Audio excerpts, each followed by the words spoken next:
Hello and a very warm welcome to Middle East Matters. I'm Sanam Shantier. Coming up on this week's programme, life in Mosul 6 months after the occupation of the Islamic State group. It's hard to tell a battle had occurred at all in the east whilst the west remains in ruins. The sexual abuse of men, the darkest secret of Syria's civil war. We're joined in the studio by Celine Schmitt of the UN Refugee Agency to talk to us about their harrowing 82-page report. Also coming up, free ski lessons on offer in southeastern Turkey. Authorities conducting the experiment in a bid to prevent young underprivileged children from being recruited by Kurdish militia groups.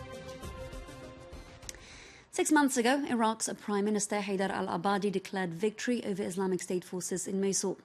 In the eastern part of the city, life is slowly returning to normal as residents reopen shops and move freely around their neighbourhoods. In the west, however, all that remains is a crumpled landscape with hardly a single building intact. Alexandra Jellings tells us more. Night's fallen in Iraq's second city, but the streets on the eastern side of town are still alive with activity. People here were liberated from the rule of the Islamic State group in November 2016. Now, without a curfew, they're free to do what they want. Young people are now having fun, thanks be to God. You see, the cafes now are crowded and residents are comfortable and feeling safe.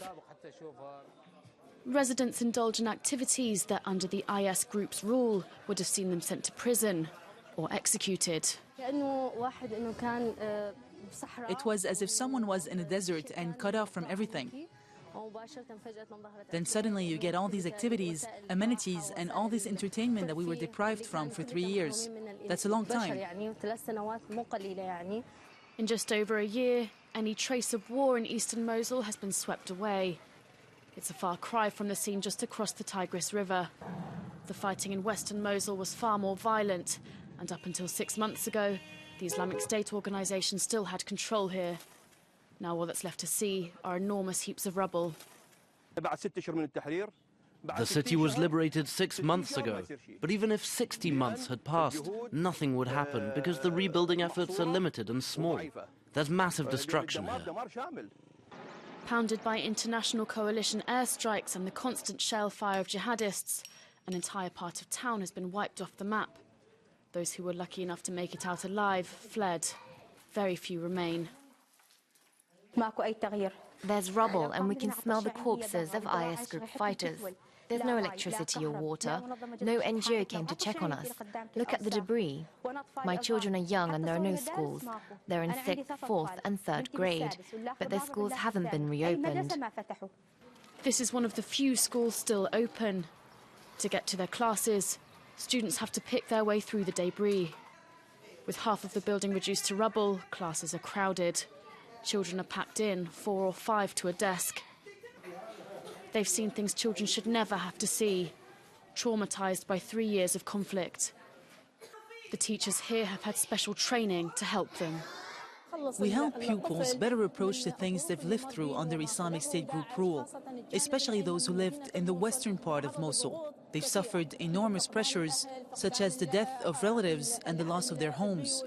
They've witnessed destruction, bloodshed, and they've lived under siege.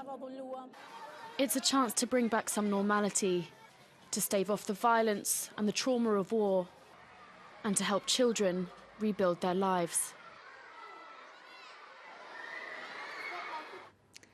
Barrel bombs, missiles, grenades, machine guns. These are just a handful of the hundreds of weapons that have been used in Syria during the 6-year-old conflict. Now, according to a study by the UN Refugee Agency, sexual violence against men and boys has also been used as a weapon of war.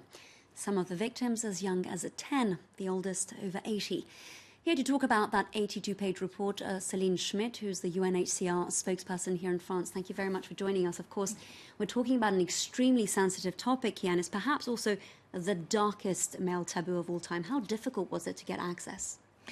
Yes, it's difficult to get the testimonies and to get people to talk about the issue.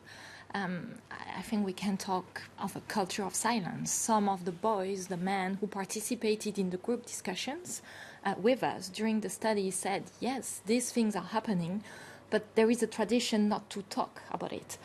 Also, some therapists who have been interviewed for the study were saying that sometimes they need 12 to 15 sessions before the men are talking about the problems about sexual violence. Now, is it possible to pinpoint who these culprits were? So during the study, what the boys told us that there were different situations, but first of all, it happened by various parties to the armed conflict, armed groups in Syria, in detention centers.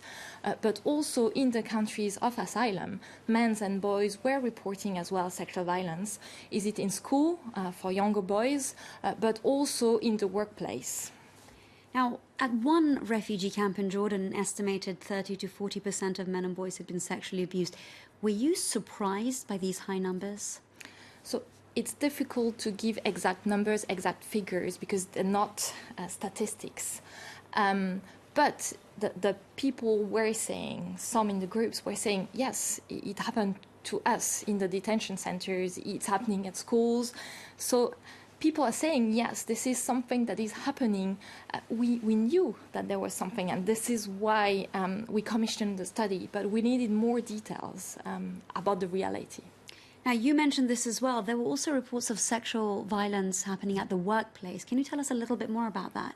Yeah, so the men were telling us as well that sometimes at the workplace there was sexual violence or asking for sexual favor. And this is linked to the general context and also the context of poverty and the pressure under which the men are to work and to provide for their families and having no choice, because 70% of the refugees in Lebanon are living below the poverty line. It's more than 90% of the refugees in urban settings in Jordan. So there is a pressure to work, to provide for the families, and men are also forced to sexual favors and sexual violence. Can you tell us about the impact that such tragic events are having on these victims? It has, first of all, a psychological impact. Trauma, stress, but also physical, with health consequences that need treatment, that need surgery, but also a social impact on the men, on the families, because the men who have been victims, who are survivors, are sometimes not able anymore to work, and they are stigmatized in the family. And if the issue is known, it's also going to be a problem for the family, the community. Celine, what's particularly frightening here is that sexual torture hasn't just been exclusive to the Syrian conflict, it's widespread.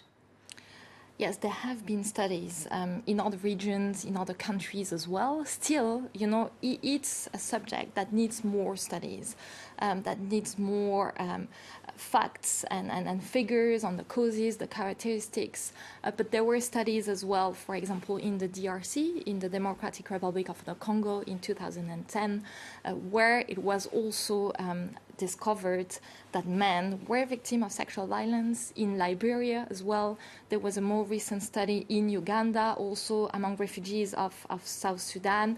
But there needs more study and more knowledge about this issue. Celine Schmitt of the UNHCR, thank you so much for speaking to us about this very heart-wrenching topic. We're now taking you to the southeastern corner of Turkey, near the border with Iraq. That's the mountainous Hakkari district, where authorities are offering ski lessons to children from underprivileged families. Some of those children are troubled. Now, the aim is to provide a happy distraction and to prevent them from being recruited by Kurdish militants. According to one report, some 3,000 child soldiers have previously been seen in just one of the PKK's training camps. Here's a report from our correspondent on the ground. Nestled in the mountains between Turkey and Iraq, a ski resort here would have been unimaginable just a few years ago. I'm having fun, but I'm afraid of falling over and hurting myself. It's scary when you're going downhill. We're right in the heart of what's still considered one of the most intense combat zones between the Turkish army and the PKK.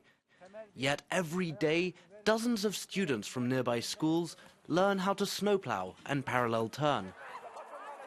Turkish authorities hope this outreach will help to dissuade them from joining the anti-government Kurdish militant group. We select children who live in the more isolated parts of Hakkari, who wouldn't otherwise have access to this place, but also those who have good grades and come from low-income families, as well as particularly turbulent children. Social integration to prevent Kurdish separatism. It's the latest policy to come out of Ankara, and they've pulled out all the stops. Members of the National Ski Federation have been brought in to train new instructors. Many hope to see the region become a prime tourist destination. It would be great to have a bigger ski resort. I want to address Turkish businessmen. Turn your eyes towards Hakkari. Remember, this region is part of Turkey too. But until private investments can be secured, the state is bankrolling the resort. €2.5 million this year alone to carve out new slopes. The province's governor has been the driving force behind this project. He's a huge skiing aficionado, and today he's proud of having brought back security to the region. For the past few years, the PKK had begun to think that they were calling the shots in this region. But today our forces are present even in areas which were thought to be untouchable, hotbeds of terrorism. Places which had become legend are now under our control.